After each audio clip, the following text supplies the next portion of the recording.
Hello friends, welcomes to Bhuvana's channel 27. இன்றைக்கி நம்ம தாமரை விதையில் ஒரு சூப்பரான கிரேவி தான் பண்ண போகிறோம். இது சப்பாத்தி, பரோட்டா, நான் இது கூடலாம் சேர்த்து சாப்பிட்றதுக்கு ரொம்பவே சூப்பராக இருக்கும். தாமரை விதை கிரேவி செய்கிறதுக்கு தாமரை விதையை இப்போ ஒரு கடாயில் சேர்த்துட்டு லைட்டாக வறுத்து எடுத்துக்கலாம். இன்றைக்கி நான் 200 கிராம் அளவுக்கு தாமரை விதையை சேர்த்துருக்கேன். எல்லா சைடும் நல்லா பொன்னிறமாக வர வரைக்கும் நம்ம வறுத்து எடுத்துக்கலாம். இப்போது நல்லா வறுபட்டுருச்சு. இதை ஒரு வேறு பாத்திரத்துக்கு நம்ம மாற்றிக்கலாம். இந்த கிரேவி செய்கிறதுக்கு நம்ம தேவையான பொருட்களை வதக்கி அரைக்க போகிறோம். அதுக்கு ஒரு கடாயில் 2 டேபிள் ஸ்பூன் அளவுக்கு எண்ணெய் சேர்த்துக்கலாம். எண்ணெய் சூடானதும் 1 டீஸ்பூன் அளவுக்கு சோம்பு, ஒரு 4-5 கிராம்பு, ஒரு சின்ன பீஸ் பட்டை சேர்த்துக்கலாம். கூடவே ஒரு 6லேருந்து 7 பல்லு பூண்டு, ஒரு சின்ன துண்டு இஞ்சியை பொடியாக கட் பண்ணி வச்சுருக்கேன், அதையும் சேர்த்துக்கலாம். நம்ம வதக்கிட்டு தான் அரைக்க போகிறோம், அதனால் நம்ம அப்படியே சேர்த்துக்கலாம். இது கூடவே பொடியாக கட் பண்ண ஒரு பெரிய வெங்காயத்தையும் சேர்த்துக்கிறேன்.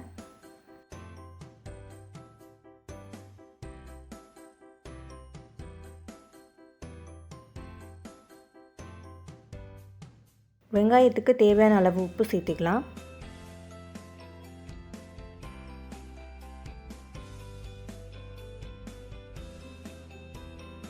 இப்போது வெங்காயம் ஓரளவுக்கு வதங்கிருச்சு. இதை கூடவே கட் பண்ணி வச்சுருக்கிற ஒரு தக்காளி சேர்த்துக்கலாம்.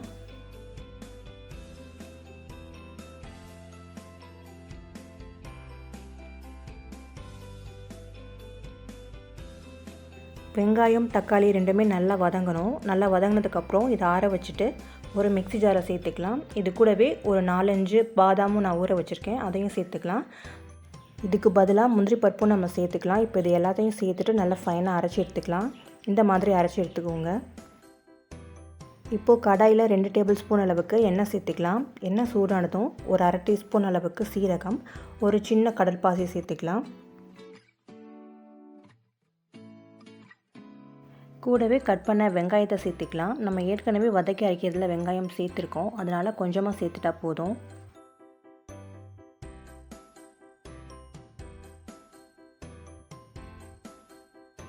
இது கூடவே டைசஸாக கட் பண்ண குடைமிளகாய் சேர்த்துக்கலாம். இன்றைக்கி நான் பாதி குடைமிளகாய் தான் சேர்த்துருக்கேன். இந்த குடைமிளகாய்க்கும் வெங்காயத்துக்கும் மட்டும் நம்ம இப்போ உப்பு சேர்த்துக்கலாம்.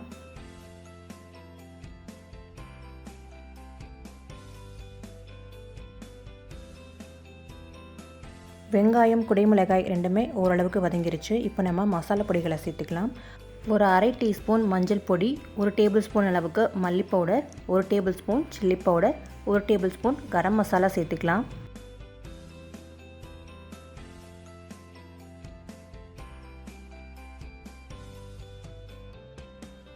இதை லைட்டாக ஒரு தடவை கிளறி விட்டுக்கோங்க. இப்போ இது கூடவே நம்ம வதக்கி அரைச்ச மசாலாவையும் சேர்த்துக்கலாம்.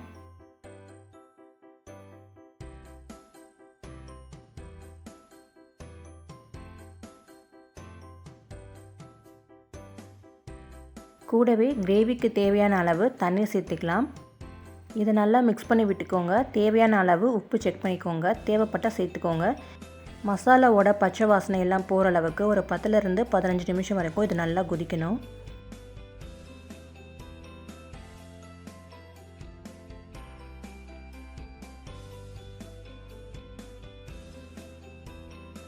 இப்போ பாருங்கள், கிரேவி நல்லாவே கொதிச்சிட்ருக்கு. நான் சப்பாத்திக்கு சைட் டிஷ்ஷாக பண்ணுறதால கொஞ்சம் கெட்டியாகவே பண்ணியிருக்கேன்.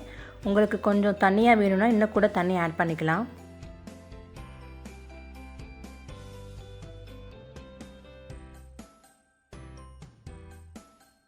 கிரேவி நல்லா கொதிச்சு ரெடியானதுக்கப்புறம் கடைசியாக இறக்க போகிறதுக்கு முன்னாடி நம்ம ரோஸ்ட் பண்ணி வச்சுருக்கிற தாமரை விதைகளை சேர்த்துடலாம். நம்ம ஏற்கனவே நல்லா ரோஸ்ட் பண்ணிட்டதுனால ரொம்ப நேரம் கிரேவியோடு சேர்ந்து கொதிக்கணும்னு தேவையில்லை. நம்ம சேர்த்த கொஞ்ச நேரத்திலேயே இது நல்லாவே சுருங்கி சின்னதாக ஆகிடும்.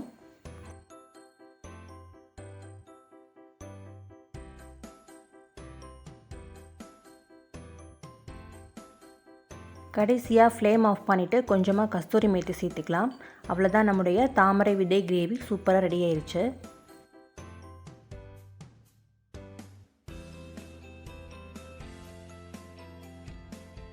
இப்போ ஒரு சர்விங் பவுலுக்கு நம்ம ட்ரான்ஸ்ஃபர் பண்ணிக்கலாம்.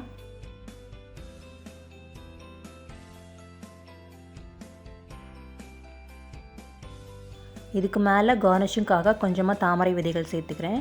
கூடவே கொஞ்சமாக நம்ம பட்டர் சேர்த்துக்கலாம். சூடாக சாப்பிடும்போது பட்டரோட ஃப்ளேவர் ரொம்பவே நல்லாயிருக்கும். அவ்வளோதான், நம்முடைய தாமரை விதை கிரேவி சூப்பராக ரெடி ஆயிடுச்சு. நீங்களும் இதே மாதிரி ட்ரை பண்ணி பாருங்கள். ட்ரை பண்ணி பார்த்துட்டு உங்களுக்கு எப்படி வந்துச்சுன்னு கமெண்ட் செக்ஷனில் சொல்லுங்கள். தேங்க்ஸ் ஃபார் வாட்சிங்.